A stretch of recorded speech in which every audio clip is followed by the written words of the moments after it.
Hi, I'm Sasha Sigan from PCMag.com, and this is a first look at the Samsung Galaxy Note 20 Ultra.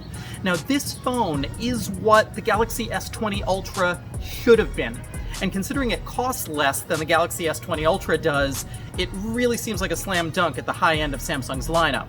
Let's take a closer look at a couple of the flagship features here and the design of the phone. So the first thing I want to show you here is this camera bump. Look at this thing. It's solid. It's square. It has a lot of cameras on it. That's because this is a modified version of the Galaxy S20 Ultra camera array with its 108 megapixel main sensor. Now, the S20 Ultra had some trouble with its camera. The trouble being that the 108 megapixel sensor has issues with focus. But Samsung added a laser autofocus module to this one. It's right over here. And as a result, I've been finding in my initial tests that the focus is much better and much faster on this Galaxy Note 20 Ultra than on the S20 Ultra. The Note 20 Ultra also has the space zoom that the S20 series had, but instead of supposedly going to 100x, this one goes to 50x.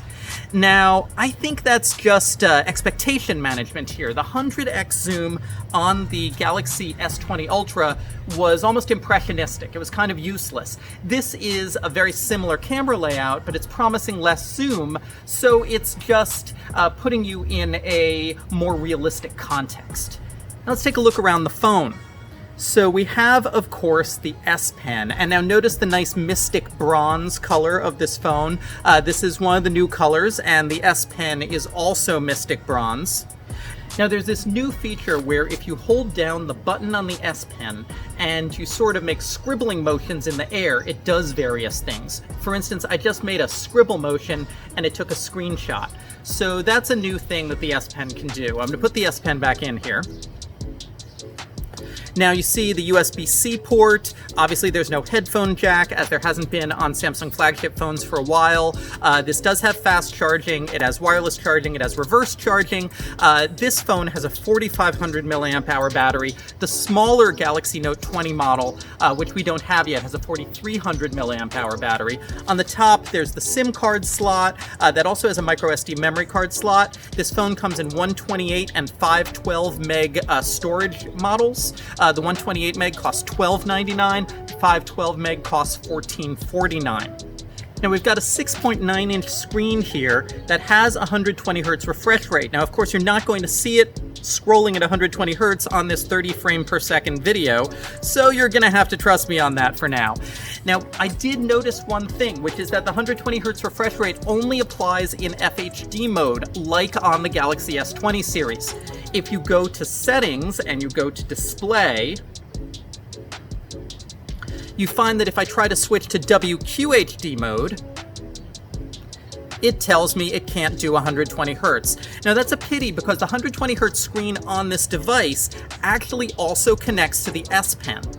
Here I've got Samsung Notes on the screen, and if I scribble with the S Pen, I'm not sure you can see it in this video, but the pen is pretty much lagless. Samsung has reduced the pen lag to 9 milliseconds, which is about the refresh rate of a 120 Hz screen, which means that this really does feel instantaneous. It feels like pen on paper. The S Pen has always been terrific. This is an even better S Pen than before, and now it's on par with the iPad Pro's Pencil 2. Now, there's a lot of other crazy features here that you can see a lot of them in this panel. You see DeX, which is Samsung's desktop mode, which this year it lets you cast your UI to a TV. You see Music Share. That's a new feature which lets two people listen to the same music on different sets of Bluetooth earbuds. There's Nearby Share.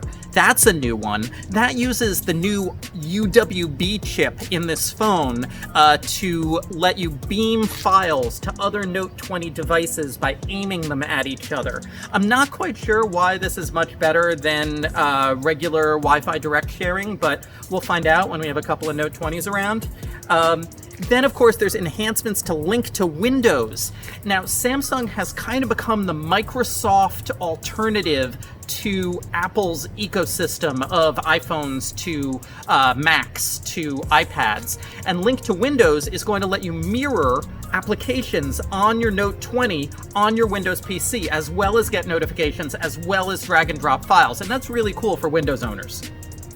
Under the hood, there's a Qualcomm Snapdragon 865 Plus processor, so that's the fastest one available right now, along with 12 gigs of RAM and 5G for all the US carriers. This is an unlocked model. Of course, this phone will be available in unlocked and carrier models, and all of the models will be able to access the entire layer cake of all of the 5G variants on all the carriers.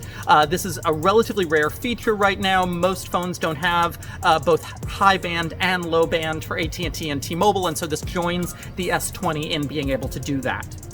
I'm looking forward to giving you a full review in the future, not quite yet, but I wanted to show it off to you today because this is going to be one of the most meaningful phones of the summer. I'm Sasha Segan from PC Mag. Thanks.